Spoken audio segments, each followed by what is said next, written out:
This is our second start.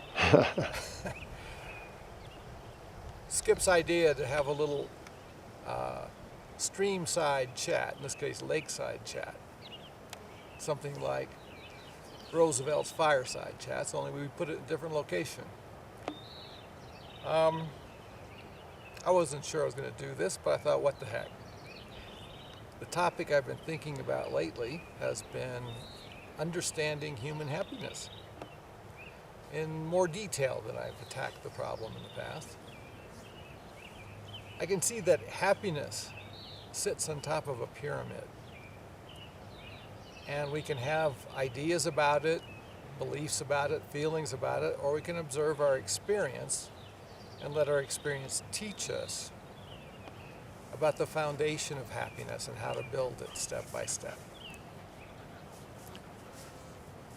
In normal life, we tend to believe that if we get external needs under control, so we have security in hand, and we can follow our impulses and provide ourselves with pleasure, then happiness can be defined as the freedom to putter for pleasure the rest of our lives.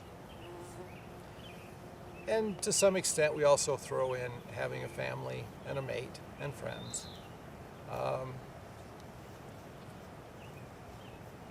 But it's mostly external.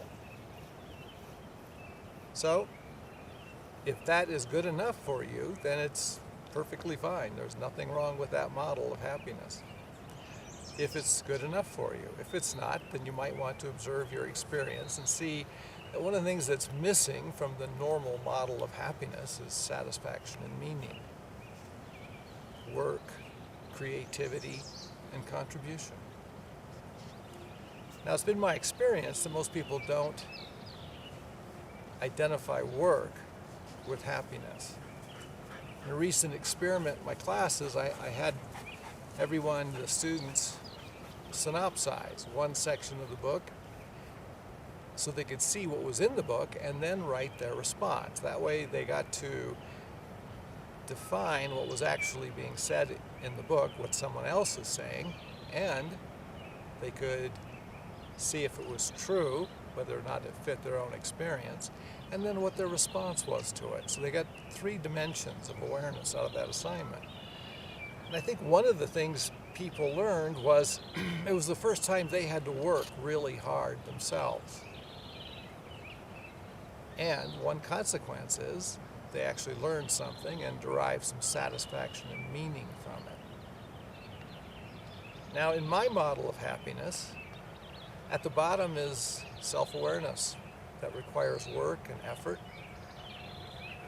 And to build self-awareness, you must be able to separate fantasy from the truth about yourself and about life and about other people.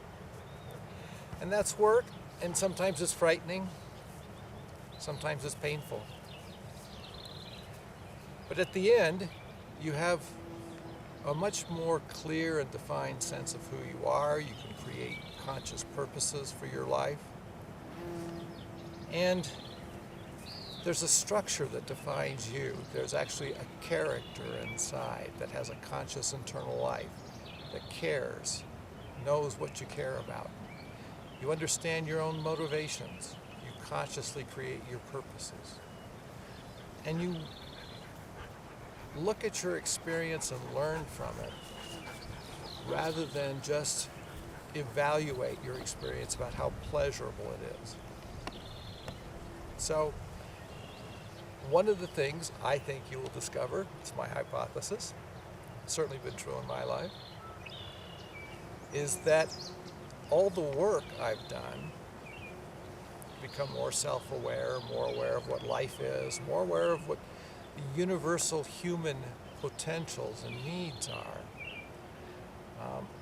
The more I've worked to define these things and understand them and integrate them into my own life and help teach them to other people, the more satisfaction and meaning I've experienced. There's also been pain, times when I'm tired or discouraged or frustrated. But through it all, there's a happiness that is not that giddy, stimulated, excited feeling state that comes and goes. But it's more of a long-term contentment, knowing that my life is complete, that I've fulfilled as much of my potentials as I possibly could in the time that I've had, and that I've known something about living and loving. I've known it firsthand. This is something I believe people have to discover, but you have to experiment to discover.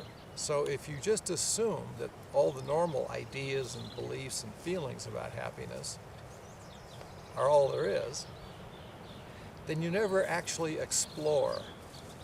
Consciously explore life, ask questions, and see what for me is the experience of enduring and durable contentment, fulfillment, and an experience that over time I would refer to as happiness. So this is a good place to think about that, because there's not much in the way of distraction, and it's paradoxical. The beauty is so stunning that it's extremely fulfilling. But in that fulfillment, your mind is quieted and your emotions become receptive, and that's a lesson for life. To realize that when you're in the city and you're being distracted, you may be excited and feel that excitement is happy, but then discover over time that it's replaced with emptiness. And your mind is busy, always going on to the next thing, never still. And your emotions are always hungry for things you can't define. So thinking is really impossible. In nature, thinking is easier because your senses are full and your emotions, for a moment, when fulfilled by the beauty, can be receptive. And your mind, when it is full of the beauty, the color, the sound, the light, and just the effort of being here, can be still. In that environment, you can think and to start and begin to see for yourself how you would define happiness in a more subtle and a more detailed fashion. That's our program for the day. So see you at the next fireside, or not fireside, in this case, lakeside or streamside chat. One last shot of Beaver Pond from a different angle. It's just too pretty. I just really like that beaver house.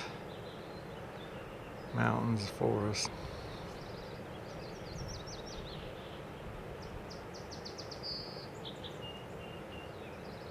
There it is.